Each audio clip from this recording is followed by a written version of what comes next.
Hi, I'm Maya Chin, and this is the story of how my small family restaurant became one of the most exclusive dining spots in New York City, all because my in-laws couldn't resist tearing me down one last time. Cooking has always been my passion. Growing up in a modest Chinese-American household, I spent countless hours in our tiny kitchen, learning traditional recipes from my grandmother while adding my own contemporary twists. My parents wanted me to pursue a respectable career in medicine or law, but my heart belonged to the culinary arts. That's how I met James, my husband. He was a regular at the small Asian fusion restaurant where I worked as a sous chef. He'd come in 3 times a week, always ordering something different, always asking to compliment the chef. When we finally met, the connection was instant. He loved my innovative takes on traditional dishes, and I loved his genuine appreciation for culinary creativity. What I didn't love was his family. The Whittakers were old money, with a lineage that apparently traced back to the Mayflower, something his mother, Elizabeth, mentioned at every possible opportunity. His father, Richard, was a real estate mogul who owned half the commercial properties in Manhattan's Upper East Side. And his sister, Victoria, was a social media influencer who'd never worked a day in her life, but somehow had 3 million followers on Instagram. From the moment James introduced me, they made it clear I wasn't their kind of people. A chef? Elizabeth had said, her voice dripping with disdain. How quaint. But James stood by me, and we got married despite their objections. I thought time would heal the rift, that proving myself as a loving wife would eventually win them over. I was wrong. 5 years into our marriage, I decided to pursue my dream. With our savings and a small inheritance from my grandmother, I opened Fusion Garden, a cozy restaurant that blended traditional Asian cuisine with modern American influences. James supported me completely, even though it meant living on a tighter budget while the restaurant found its footing. The first year was tough, as it is for any new restaurant. We had good days and bad days, but slowly, we were building a loyal customer base. Food critics were starting to take notice, and our weekend reservations were usually booked solid. It wasn't a Michelin star establishment, but it was mine, and I was proud of what we were creating. Then came last year's Thanksgiving. The Whittakers insisted on hosting the entire extended family, including me and James. Usually, I tried to avoid these gatherings, but James convinced me it would be good for business networking. Dad's friends are always looking for new places to host their business dinners, he said optimistically. I should have trusted my instincts. The evening started with the usual subtle jabs. Elizabeth commented on my simple dress, which cost 3 months of profits. Victoria asking if I needed recommendations for a good plastic surgeon. She knew a great one who fixed her nose. And Richard barely acknowledging my existence. But it was during dinner that everything fell apart. So Maya, Elizabeth started, swirling her wine glass with practiced elegance. James tells me you're little. The restaurant is still operating. How surprising. I felt James tense beside me. Yes, we're doing quite well, actually. Our weekend reservations are usually. Oh, darling. Victoria cut in, scrolling through her phone. I saw your reviews online. 3 stars? That's barely passing, isn't it? Actually, 3 stars on Michelin is. I tried to explain, but Richard interrupted. Let's be honest here, he said, putting down his fork with a loud clunk that silenced the table. We've all eaten there. The food is mediocre at best. No innovation, no style, just worthless food from a worthless chef who clearly doesn't understand fine dining. The table fell silent. 20 pairs of eyes turned to me, some with pity, others with poorly concealed amusement. "Dad," James started, but I placed my hand on his arm. "No, Richard's entitled to his opinion," I said quietly, standing up. "Though I find it interesting that someone who thinks my food is worthless has reserved a table at Fusion Garden 6 times in the past month under different names." Elizabeth's wine glass froze halfway to her lips. "What's wrong, Elizabeth? Didn't think I'd recognize your husband when he came in wearing different suits, sitting at corner tables, taking detailed notes? Or did you think I wouldn't notice Victoria's anonymous food blogger friends coming in with their cameras?" Richard's face had turned an interesting shade of red. "We were merely conducting market research. The property your restaurant sits on is owned by the Chang Family Trust. I finished for him, my grandmother's family, not part of your real estate empire, and not for sale." The silence that followed was deafening. "Now, if you'll excuse me," I continued, placing my napkin on the table, "I have a restaurant to run. A worthless one, apparently, but it's mine." I walked out of that dining room with my head held high, ignoring Elizabeth's spluttering and Victoria's furious typing on her phone. James followed me to the car, apologizing profusely, but I barely heard him. Because during those painful minutes at the Whitaker family table, a plan had started forming in my mind. A plan that would take 6 months to execute, would cost me every favor I'd ever earned in the culinary world, and would ultimately change everything. They thought my food was worthless. Fine. They wanted to conduct market research. Perfect. They didn't think I understood fine dining. Oh, they had no idea what I was capable of. That night, as James slept, I made 3 phone calls. The first was to my old mentor from culinary school, now a celebrated chef in Paris. The second was to a restaurant designer who owed me a favor. And the third was to a certain celebrity chef known for transforming restaurants.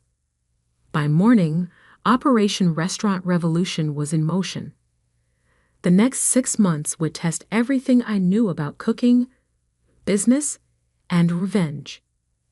And the best part, the Whitakers would never see it coming. The next morning, I arrived at Fusion Garden earlier than usual. My staff could sense something had changed. There was a new energy in my movements, a spark in my eyes that hadn't been there before. They'd learn why soon enough. "Team meeting in 10 minutes," I announced, tying my apron with practiced precision. "Everyone needs to be there." And I mean everyone. As my staff gathered in the dining room, servers, line cooks, dishwashers, hosts, I took a deep breath and shared my vision. Over the next 6 months, we would transform Fusion Garden into something unprecedented in New York's culinary scene. But I needed their complete dedication and discretion. "What I'm proposing will be the hardest work you've ever done," I told them frankly. "Double shifts, late nights, endless practice. Some of you might want to leave, and I'll write glowing recommendations if you do. But if you stay," I smiled, "you'll be part of culinary history." To my amazement, not a single person left.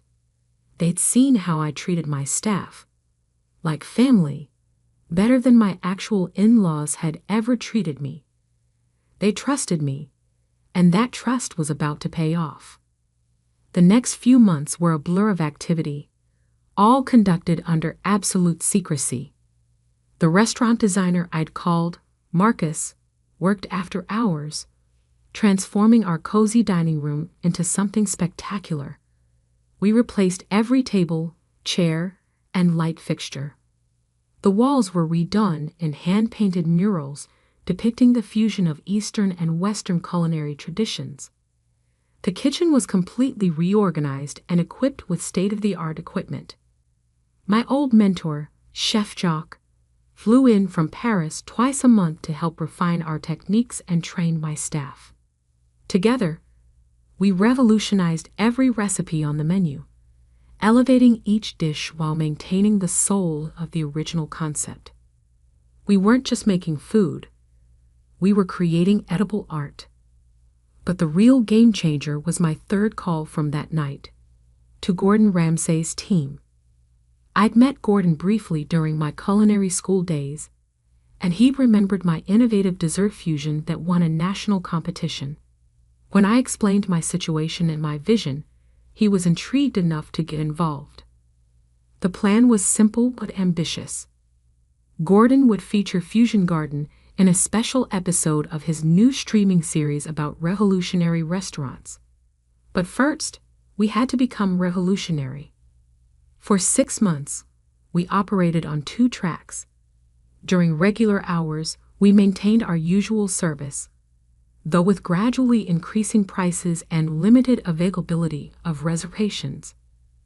Richard continued his undercover visits, taking notes and looking smug. Victoria's blogger friends kept coming in, posting lukewarm reviews about our decent but uninspired offerings.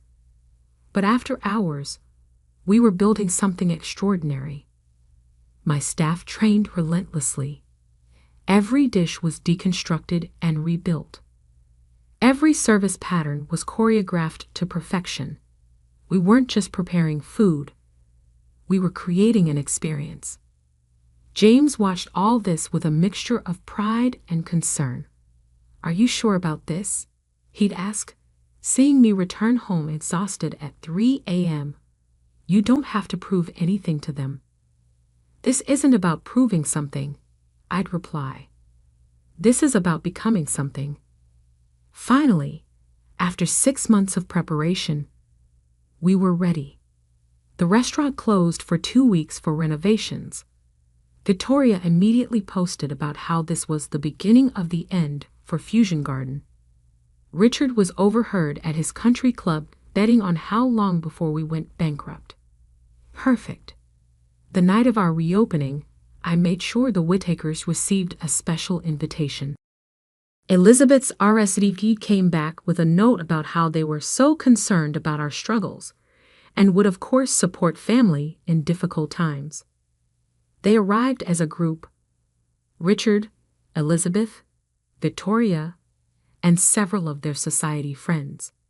James met them at the door, playing his part perfectly. "Maya's in the kitchen," he said, sounding worried. "She's been acting strange lately." They sat at the best table, already smirking, ready to witness what they assumed would be my humiliation. Then the show began. The new Fusion Garden was unlike anything they'd ever seen. Each dish was a theatrical presentation of flavor and technique. Dim sum that levitated on magnetic plates. Soup served in hand-blown glass spheres that dissolved when touched. Traditional Chinese dishes deconstructed and rebuilt with molecular gastronomy techniques. And in the middle of service, right on cue, Gordon Ramsay walked into the kitchen. The dining room went silent as he emerged a few minutes later, sampling dishes, nodding approvingly. Camera crews captured everything, including the Whittakers' increasingly pale faces. "This," Gordon announced to the cameras, "is the future of fusion cuisine. Chef Maya has created something extraordinary here. Michelin should be calling any day now." Elizabeth's wine glass slipped from her fingers, shattering on the floor. Victoria's phone livestream suddenly went quiet. Richard's face had turned that interesting shade of red again. Then I emerged from the kitchen, no longer in chef's whites, but in a designer dress, followed by some of the most renowned food critics in New York. They'd all been there incognito, scattered throughout the dining room. "The property offers are no longer necessary, Richard," I said quietly, stopping at their table. "Fusion Garden isn't for sale. In fact, we're expanding. That empty building next door, the one you've been trying to buy for years. I closed on it this morning. We're opening a culinary school. You can't. Richard sputtered. Oh, and Elizabeth? I continued. Those reservations you've been trying to make under different names. We're booked solid for the next year.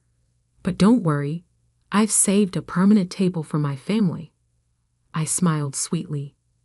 Right next to the kitchen, where you can smell everything, but taste like anything. The episode aired 3 months later. Fusion Garden became the hottest reservation in New York overnight. We earned our first Michelin star within 6 months, with rumors of a second on the way. The culinary school opened, focusing on fusion cuisine and innovative techniques. The Whittakers? They still come in sometimes, sitting at their assigned table by the kitchen, watching as I live my dream. Victoria's followers love her posts about her talented sister-in-law. Elizabeth brags at her social clubs about how she always saw my potential. Richard even offered to invest in my next venture. I declined, of course. Some things, like self-respect and true passion, are worth more than money or social status. My grandmother taught me that, along with her recipes that started this whole journey. James and I are expecting our first child now. Yesterday, I felt the baby kick while I was developing a new dessert menu. I placed my hand on my belly and whispered, "Remember this, little one. Success isn't about proving others wrong. It's about proving yourself right." The kitchen timer dings, and I have to go. There's a new fusion dish I'm working on, combining my grandmother's secret Chiao Long Bao recipe with a French soufflé technique. The critics will love it. But more importantly, I love it. And in the end, that's what makes anything truly worthless or priceless, not what others say about it, but what you know it's worth. As I head back to my kitchen, I pass the Whittakers' table. It's empty tonight, but the reservation sign is still there, a small reminder of how far I've come. Some might call it petty, keeping that table as a monument to their disdain. I call it seasoning, that extra pinch of satisfaction that makes success taste even sweeter.